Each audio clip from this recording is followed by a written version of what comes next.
know what they say, don't you? You know, Christmas comes but once a year. And of course that can create all sorts of problems. Has it created any problems for you already this year? Yes. It's all about who do you spend time with, who do you buy presents with, and of course if you're in a working environment, this sort of Christmas party thing seems to have collapsed now, doesn't it? You know, the big event where you kind of got a freebie, maybe a dinner, or in fact a lunchtime spread or something like that, all that's gone by the wayside. Is that all down, of course, to working from home? Even royals, though, have their problems, you see, and there's now a big problem as Christmas looms in the royal festive calendar. But how real is it? As ever, let me explain. It's lovely to see you today. Thank you so much as ever for your time and, of course, taking the time out to join me.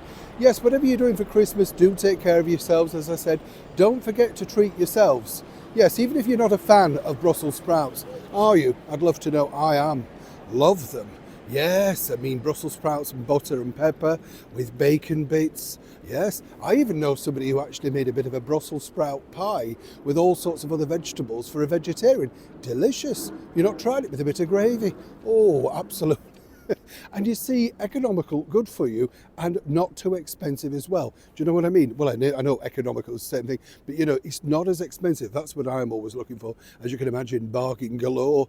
Now, this particular story is fascinating in itself, as many of them are, particularly with the royal family, because it's very tricky, isn't it? As we know, the late monarch Queen Elizabeth II used to have sort of stagnant sort of dues, where she would have, say, one for the staff, one for sort of lower end of the family, and then, of course, the senior end, and it was all very precise. Something that had happened literally over 70 years that she cultivated and worked very well. Of course, the dilemma truly is this. You see, who do you decide who and where to spend Christmas with without offending one or the other?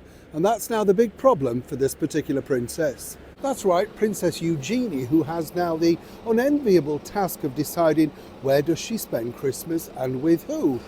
The invitation from His Majesty the King, King Charles III, alongside Queen Camilla, is naturally to spend it with them. But it's emerged, according to sources, that Prince Harry and, of course, Meghan Markle, the former cable TV actress, have also extended an invitation. And the story goes, while she's sort of deciding how she can maybe fit them both in without arguments, etc. All very nice. Now, let's not forget, of course, that there's been a very fractious time over here between His Majesty the King and, of course, the Duke of York, Prince Andrew. So you can understand maybe there's some sort of, well, counterbalance, shall we say.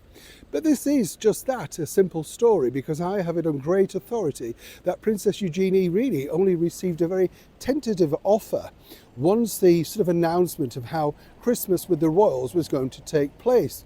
I wonder who got that idea.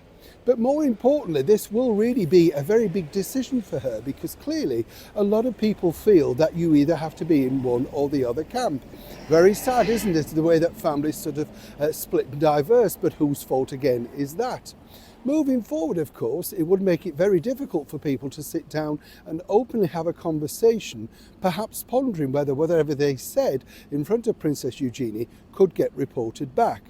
But as I said, this is all very speculative and allegedly right now. I spoke to someone very close to the Yorks who basically said that on this year, in fact, given that the Duchess of York, Sarah Ferguson, went through a very difficult time herself with her own cancer battle, let's not forget that, they very much want to reconvene as a very strong family unit, alongside, of course, her father and grandchildren, so you can understand that. Whatever she decides to do, of course, as many people who with families, big families, all that sort of stuff at Christmas, you simply can't win.